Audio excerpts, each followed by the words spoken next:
کریں بلکہ قیامت تک کے لیے خدا کی بارگاہ میں اپنا سر شکر خدا کے لیے رکھیں تو شکر ادا نہیں ہو سکتا کہ اس اللہ نے ہمیں علی جیسا امام عطا کیا ہے۔ میرے ساتھ بولیے گا تاکہ آپ کے ساتھ بیٹھنے والے جنہیں نیند آ رہی ہے ان کی نیند بھی ذرا تھوڑا سا بیدار ہو جائے۔ 4 مصروں سے میں اپنے آج کی مجلس کا آغاز کرتا ہوں اور انہی 4 مصروں سے اندازہ ہو جائے گا کہ سماج کس منزل پر ہے۔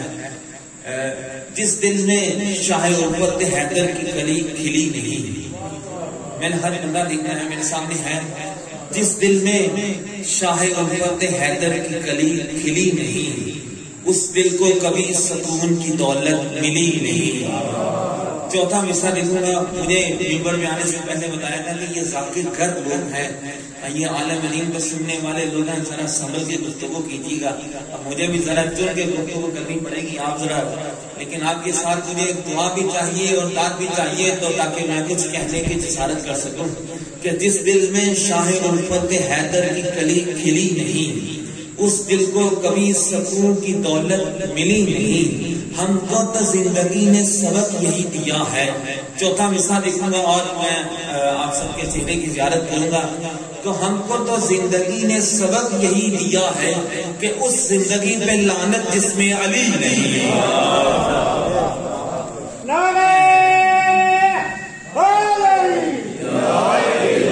اس زندگی پہ لعنت جس میں علی نہیں۔ عزیزان محترم، میں مشکور ہوں مولانا صاحب کا کہ وہ جیسے طالب علم کو سننے کے لیے وہ تشریف لائے۔ عزیزان محترم، جہاں آدم علیہ السلام کا ذکر ہوگا وہاں شیطان کو برا لگے گا، جہاں آدم علیہ السلام کا ذکر ہوگا وہاں شیطان کو برا لگے گا، جہاں موسیٰ علیہ السلام کا ذکر ہوگا وہاں فرعون کو برا لگے گا، جہاں موسیٰ علیہ السلام کا ذکر ہوگا وہاں بولیے گا میرے ساتھ، وہاں فرعون کو برا لگے گا، جہاں مصطفیٰ کا ذکر ہوگا وہاں ابو جہل کو برا لگے گا۔ ایسا تھوڑا تھوڑا بولیے گا عزیزان محترم۔ پھر جہاں آدم علیہ السلام کا ذکر ہوگا شیطان کو برا لگے گا، جہاں موسیٰ علیہ السلام کا ذکر ہوگا وہ فرعون کو برا لگے گا، جہاں مصطفیٰ کا ذکر ہوگا ابو جہل کو برا لگے گا۔ پتہ نہیں کون بولے گا کون خاموش رہے گا مجھے نہیں پتا، لیکن جملہ کہنے جا رہا ہوں، جہاں علی کا ذکر ہوگا وہاں علی سے جلنے والوں کو برا لگے گا، جہاں علی کا ذکر ہوگا وہاں علی سے جلنے والوں کو برا لگے گا، جہاں با وفا کا ذکر ہوگا وہاں علم سے جلنے والوں کو برا لگے گا، اور جہاں ایمان کا ذکر ہوگا وہاں مہدی دوران کے دشمن کو برا لگے گا۔ درود پڑھ دیں آلے حضرت پہ اللہ صلی اللہ عزیزان محترم، ابن عباس قرآن کی تفسیر بیان کر رہے ہیں کہ حاکم شام کو پتہ لگا کہ ابن عباس جو بھی قرآن کی کوئی آیت پڑھتے ہیں اسے علی کی فضائل کی طرف موڑ دیتے ہیں۔ حاکم شام کہنے لگا کہ جب مجھے موقع ملے گا میں اس محفل میں جاؤں گا اور اس محفل میں جا کر اس محفل کو خراب کروں گا۔ حاکم شام کہنے لگا میں اس محفل میں جاؤں گا اس محفل کو خراب کروں گا۔ حاکم شام کو موقع ملا، حاکم شام اس محفل میں آیا جہاں ابن عباس قرآن کی تفسیر بیان کرتے تھے۔ حاکم شام کہنے لگا اے ابن عباس، میں نے سنا ہے جب بھی تم کوئی بھی قرآن کی آیت پڑھتے ہو اسے علی کی فضائل کی طرف موڑ دیتے ہو، ذرا میرے سامنے میں تم کوئی قرآن کی آیت پڑھو۔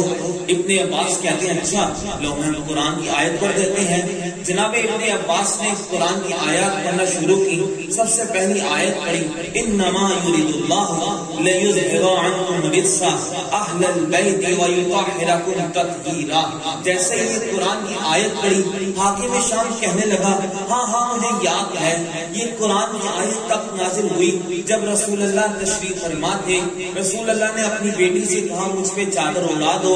پہلے حسن مصطفیٰ علیہ السلام آئے، پھر حسین علیہ السلام آئے، پھر علی المرتضیٰ آئے، پھر جناب سیدہ آئیں۔ یہ مجھے یاد ہے، یہ اس میں بھی علی کے فضائل ہیں۔ تم قرآن کی کوئی اور آیت پڑھو۔ اچھا قرآن کی کوئی اور آیت پڑھ دیتے ہیں۔ وَكُلُّ شَيْءٍ أَحْصَيْنَاهُ فِي إِمَامٍ مُبِينٍ. وہ حاکم شام کہنے لگا ہاں مجھے یاد ہے، یہ بھی علی کی ہی فضائل میں نازل ہوئی ہے، اس میں امام مبین سے مراد علی ہی ہے. تم قرآن کی کوئی اور آیت پڑھو. اچھا قرآن کی کوئی اور آیت پڑھ دیتے ہیں. بسم اللہ الرحمن الرحیم. هل أتى على الإنسان حين من الدهر لم يكن شيئا مذكورا إنا خلقنا الإنسان من نطفة أمشاج نبتليه فجعلناه سميعا بصيرا إنا هديناه السبيل إما شاكرا وإما كفورا إنا أعتدنا للكافرين سلاسل وأغلالا وسعيرا إن الأبرار يشربون من كاس كان مزاجها كفورا عينا يشرب بها عباد الله يفجرون تبدیرا یوفون بالنذر ویخافون یوما کان شرہ مستطیرا ویطعمون الطعام علی حبہ مسکینا ویتیما واسیرا. جیسے ابن عباس قرآن کی اس آیت پہ پہنچے، حاکم شام کہنے لگا ہاں مجھے یاد ہے کہ جب حسنین شریفین بیمار ہوئے تو اس پنجابی نے پاک میں روزہ رکھا. جب روزہ رکھا کوئی یتیم بن کر آیا، کوئی مسکین بن کر آیا، کوئی اسیر بن کر آیا.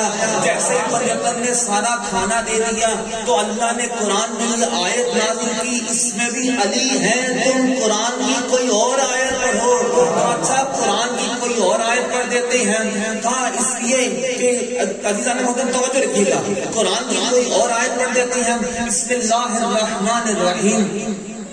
الحمد للہ رب العالمین الرحمن الرحیم مالک یوم الدین ایاک نعبد و ایاک نستعین اہدنا الصراط المستقیم.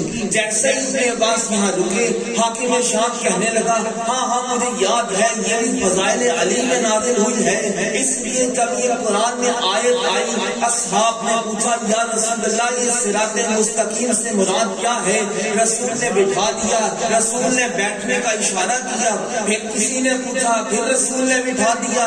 جب تیسری مرتبہ رسول خود کہنے لگے اٹھو پوچھو مجھ سے کیا پوچھنا چاہتے تھے، کیونکہ میں مسجد میں علی آ گئے تھے. توجہ عزیزان محترم، کیونکہ مسجد میں علی آ گئے تھے. رسول کہتے پوچھو کیا پوچھنا چاہتے ہو. ہاں یہ صراط مستقیم سے مراد کیا ہے؟ رسول پورے کے پورے علی کی طرف مڑے. ہاں علی صراط مستقیم، علی تو ہے جسے صراط مستقیم کہا جاتا ہے. عزیزان محترم حاکم شام کہنے لگا آپ قرآن کی کوئی اور آیت پڑھیں. عزیزان محترم حاکم شام کے کہنے میں ابن عباس نے قرآن کی اور آیت پڑھی. وَمِنَ النَّاسِ مَن يَشْرِي نَفْسَهُ ابْتِغَاءَ مَرْضَاتِ اللَّهِ.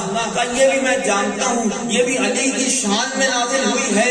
کہ جب شب ہجرت رسول نے کہا کون ہے جو میرے بستر پہ محمد بن کے سوئے گا، کون ہے جو میرے بستر پہ محمد بن کے سوئے گا. علی علیہ السلام نے اس انداز سے سوئے کہ علی کا سونا اللہ کو اتنا پسند آیا کہ قرآن میں آیت بھی اتار دی. آپ قرآن کی کوئی اور آیت پڑھ دیں. عزیزان محترم کا اچھا قرآن کی کوئی اور آیت پڑھ دیتے ہیں. بسم اللہ الرحمن الرحیم. والشمس وضحاها والقمر اذا تلاها. توجہ ہے عزیزان محترم.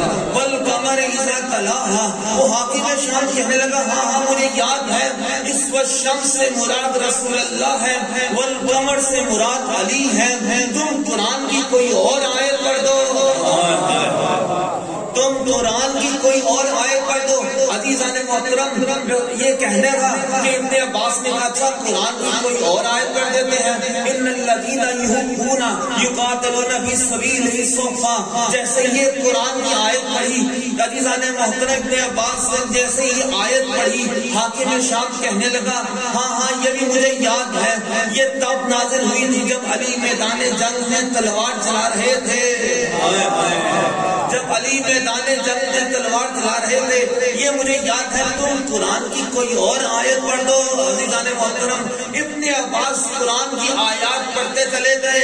حاکم شام کو قرآن کی آیتیں سنتا چلا گیا، سنتا چلا گیا، سنتا چلا گیا، یہاں تک کہ حاکم شام یہ کہہ کر جانے لگا، اے ابن عباس میں علی کے فضائل پہ پابندی لگا دوں گا. جملہ سنی عزیزان محترم، میں علی کے فضائل پہ پابندی لگا دوں گا. جملہ میرا ساتھ بنائیں گے تو میں اگلا جملہ کہہ سکوں گا، جب تک آپ توجہ نہیں کریں گے میں اسی لیے رکھوں گا. عزیزان محترم، حاکم شام کہنے لگا میں علی کے فضائل پہ پابندی لگا دوں گا، میں علی کے فضائل پہ پابندی لگا دوں گا. ابن عباس نے حاکم شام کی آنکھوں میں آنکھیں ڈال کر کہا، اے حاکم شام تو یہ ہرگز نہیں کر سکتا. حاکم شام کہنے لگا، حکومت میرے پاس ہے، میڈیا میرے پاس ہے، دولت میرے پاس ہے، کرندے میرے پاس ہے، سب کچھ میرے پاس ہے، میں کیوں نہیں کر سکتا؟ جناب ابن عباس نے آنکھوں میں آنکھیں ڈال کے کہا، اس لیے نہیں کر سکتا جب تک قرآن رہے